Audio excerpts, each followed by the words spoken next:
Imagine holding a rock that literally smells like a freshly struck match. Right. Yeah. And it carries a measurable negative electrical charge. Which is wild. It is. And ancient alchemists considered this exact rock to be the literal physical embodiment of the human soul. That's a massive claim. It's huge.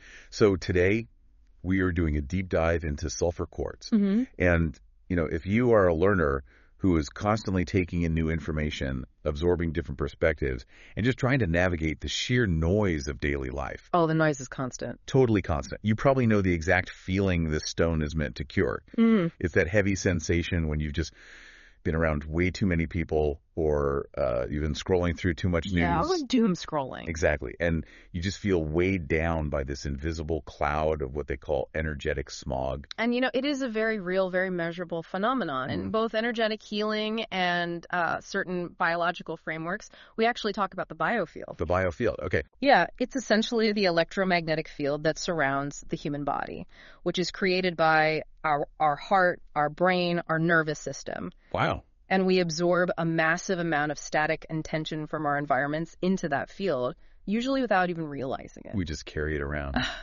Well, that is the perfect setup for what we are doing today, because we are pulling from an incredible set of source materials, primarily excerpts from a text called Sulfur Quartz, The Alchemy of Purification and Power. It's a great text. It really is.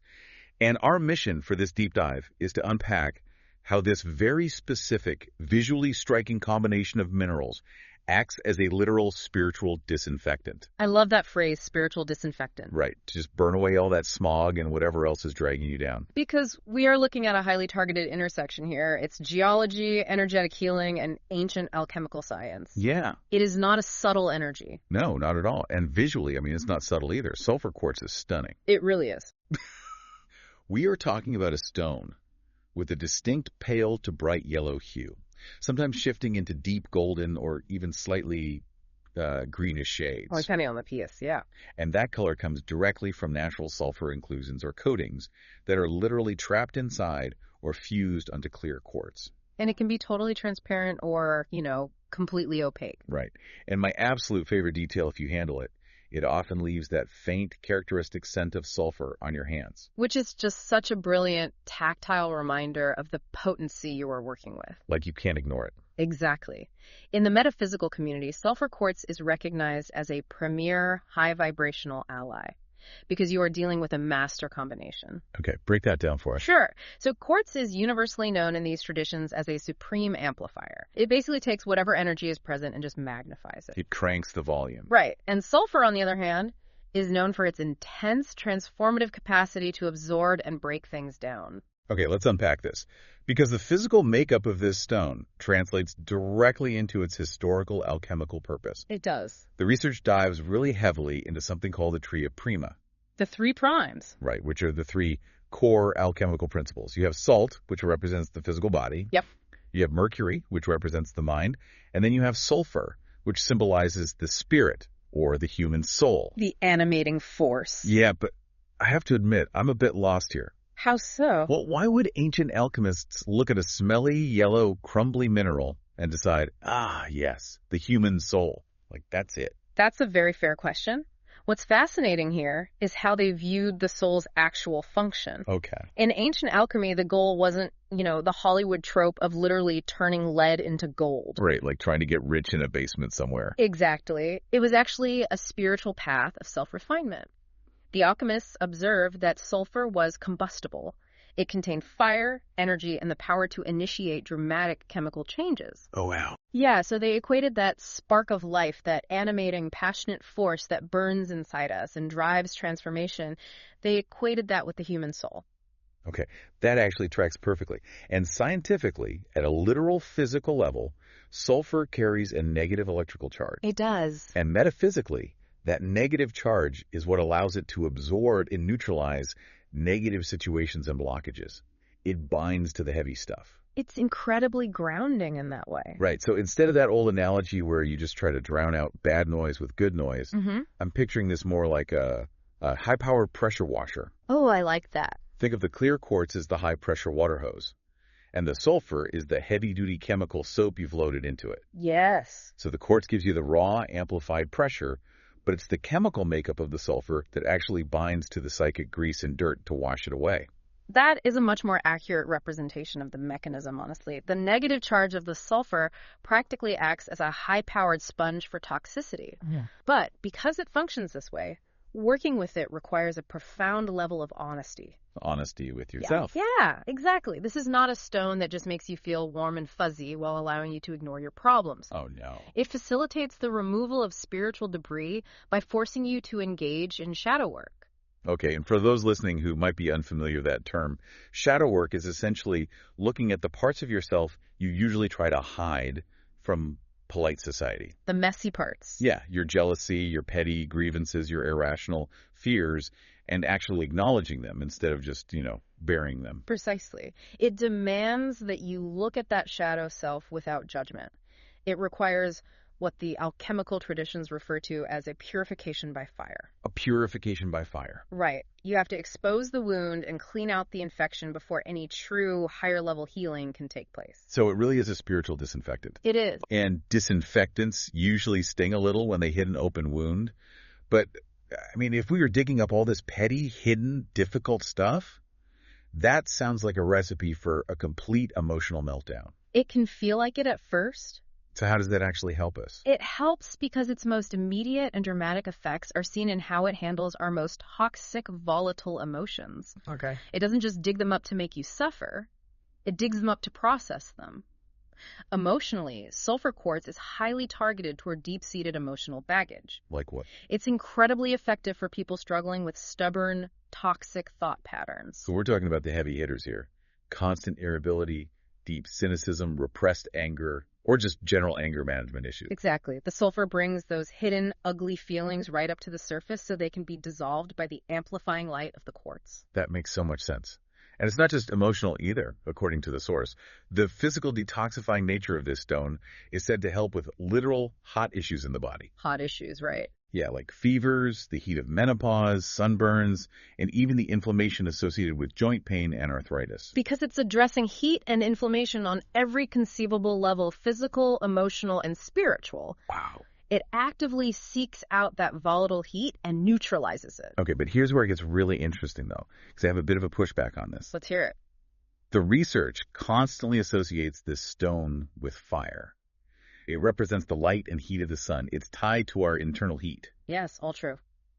So how does a fiery, intensely yellow stone actually cool down hot emotions like a quick temper or soothe a literal sunburn? Isn't that complete paradox? You don't put out a fire by throwing more fire on it. It sounds counterintuitive, for sure. This raises an important question, and it's a paradox that sits at the very heart of how alchemical healing actually functions. Okay. When the tradition talks about purification by fire, it doesn't mean adding chaos to chaos. Think of it like a highly controlled, intentional burn in a dense forest. Ugh. Like when firefighters deliberately set small fires to clear out the dangerous, dry underbrush. Exactly that. When a forest gets choked with dead wood and invasive weeds, which, in our psychological landscape represent the cynicism, the repressed anger, the toxic thought patterns. Right. A controlled burn is the only way to clear it out safely and prevent a massive, uncontrollable wildfire later. That is such a vivid image. And the sulfur quartz acts as that controlled flame. It burns away the emotional dead brush swiftly and efficiently. It basically takes the destructive, wild heat of unmanaged anger and transforms it. It transmutes it into focused, constructive heat. Yes. And once that dead brush is gone, the forest can actually breathe. The sunlight hits the soil and new things can grow. You're hitting on the core mechanism right there. It leaves behind a profound sense of lightness, but there is a catch. Of course there's a catch. What is it? Once all that emotional dead brush is cleared away, you are left with a clearing. A void. An empty space. Exactly. And the philosophy warns about this. If you don't intentionally fill that void with something positive, nature, which abhors a vacuum, will just fill it with more garbage. Naturally. Yeah, souls with no vision of what is achievable or who lack the will to build something new in that clearing end up going down what the text describes as a scary path full of sadness, monotony, and emotional carnage. Emotional carnage. That is a seriously striking phrase. It really is. So if the sulfur acts as a controlled burn to clear out our psychic garbage, how do we avoid that carnage?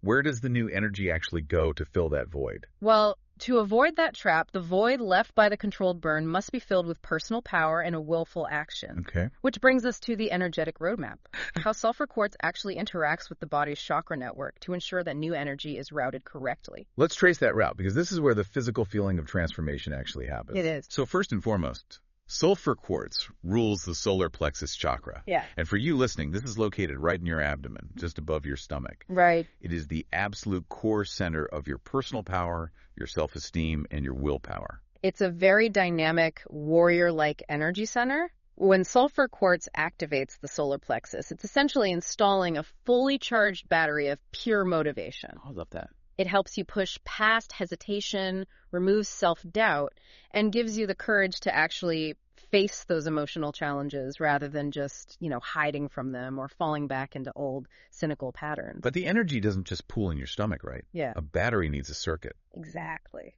And the research notes that this stone also serves as a massive cleanser for the Earth Star and root chakras. Yes. Now, the root is at the base of your spine, but the Earth Star really threw me for a loop. It's actually located energetically about 12 to 18 inches beneath your feet. Yep, outside the physical body. Yeah.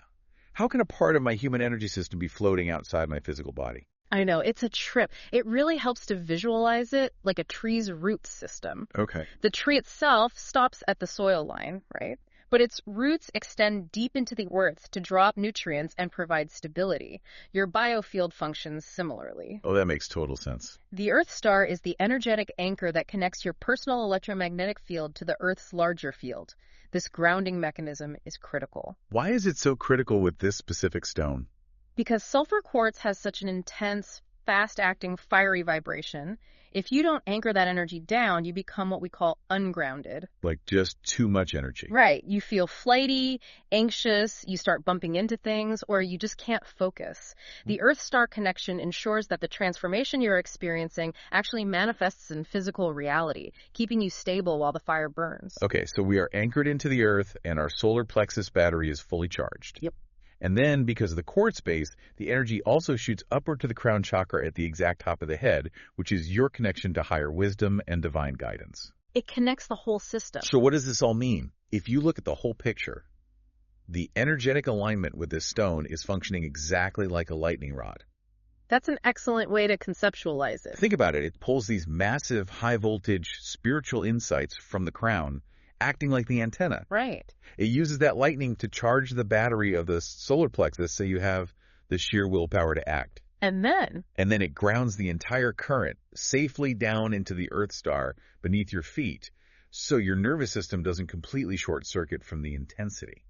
it's brilliant. And if we connect this to the bigger picture, this specific dual alignment bridging the highest crown energies down through the core and into the Earth star is remarkably rare in a single stone. Is it really? Yeah, it bridges the gap between the ethereal and the physical.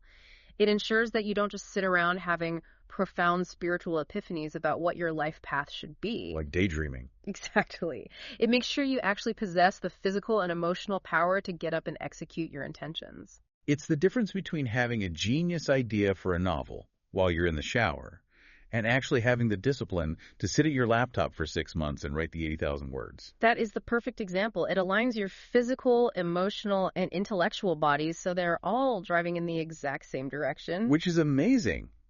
But understanding this complex energetic circuit is really only useful if you know how to actively trigger it in your everyday life. True.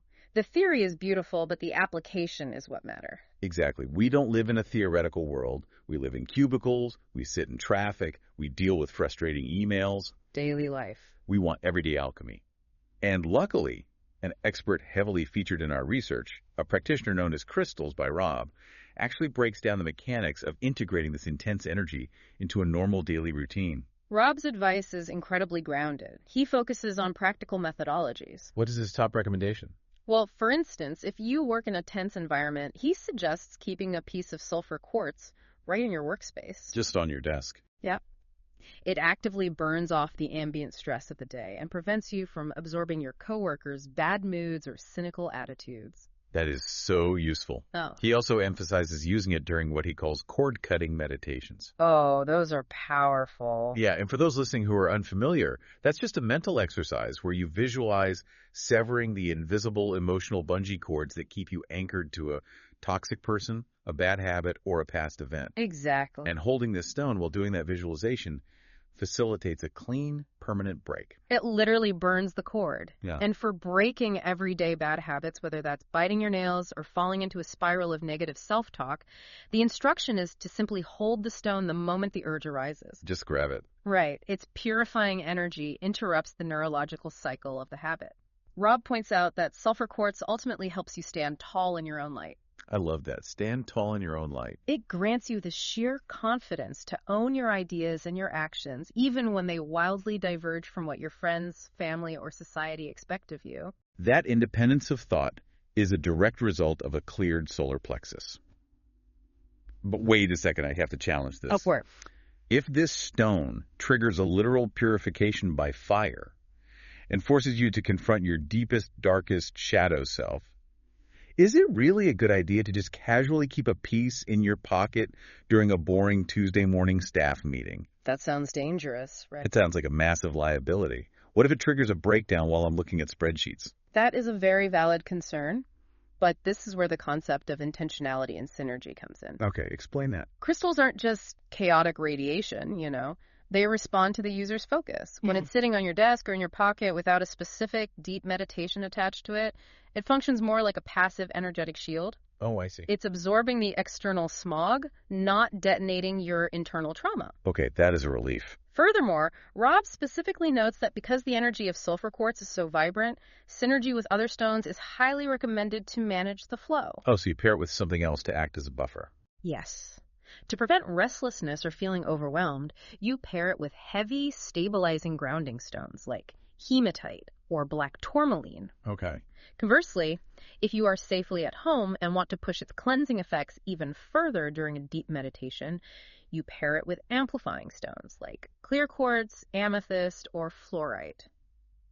Okay, let me throw one more highly practical scenario at you on behalf of the listener. Let's hear it. Let's say you're just sitting at that desk. You are surrounded by that energetic smog we talked about at the very beginning. Yep, feeling it. You're feeling lethargic, you've got severe brain fog, and your motivation is absolutely zero. What is the absolute simplest, lowest effort way to use this stone right in that moment without needing to clear the office floor and set up some elaborate, hour-long crystal grid? The simplest method relies on the physics of sound and intention. Okay. Rob advises that in that specific moment of brain fog, you just grab the piece of sulfur quartz, you hold it in your hand to establish that tactile connection. Maybe you even notice that faint scent of sulfur. Exactly, and you inject it with extreme mental focus. Just zeroing in on exactly what you need in that precise second. Clarity, energy, boundaries. Yes, and you combine that internal focus with vocal repetitions of your desires. You literally speak your intention out loud while holding the stone. Out loud, in the office. Even just a whisper.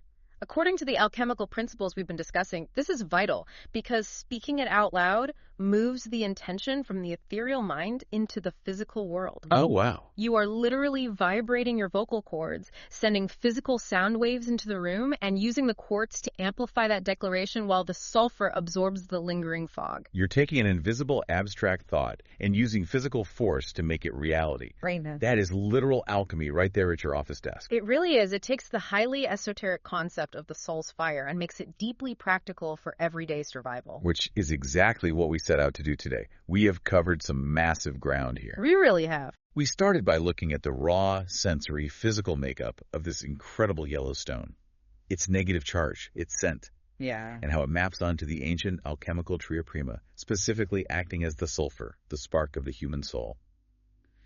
We unpacked how it acts as a high-powered pressure washer to initiate a controlled burn, clearing out the hot, toxic underbrush of our anger and cynicism. And we followed that energy through the Botter's energetic lightning rod, Right. drawing higher wisdom from the crown, powering the battery of the solar plexus, and grounding it safely into the Earth star so we remain stable. And finally, we look at the real-world mechanics of how to use this tool to interrupt bad habits, sever toxic emotional cords, block out office negativity, and ultimately Stand tall in your own light every single day. It's a powerful tool. It is. For you listening, I hope the biggest takeaway is this. In a world suffering from massive information overload and an endless barrage of external opinions, your true power doesn't come from adding more coping mechanisms to your plate. No, it doesn't. It comes from clearing out the psychic debris. It comes from figuring out what you actually view as important and having the sheer unshakable confidence to pursue it. That clarity is the essence of personal power.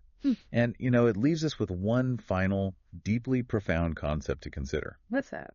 Earlier, we learned that in alchemy, the tria prima consists of 3 elements. Sulfur, which represents the soul, mercury, which represents the mind, and salt, which represents the physical body. Right, the 3 core pillars of transformation. Exactly. So if sulfur quartz is the ultimate purifier, the ultimate amplifier, and the great transmuter for the soul, Yeah. what happens if you intentionally pair it in your everyday life with practices or elements that represent the ultimate purification of your mind and your body? Oh, wow. If you manage to complete that entire alchemical triad, body, mind, and soul, all perfectly cleared of their smog and aligned toward a single purpose, what kind of unstoppable personal power might you unlock? Wow, that is a question worth carrying with you. Thank you for joining us on this exploration. Keep questioning the world around you, keep looking for the connections, and most importantly, keep exploring. Until next time.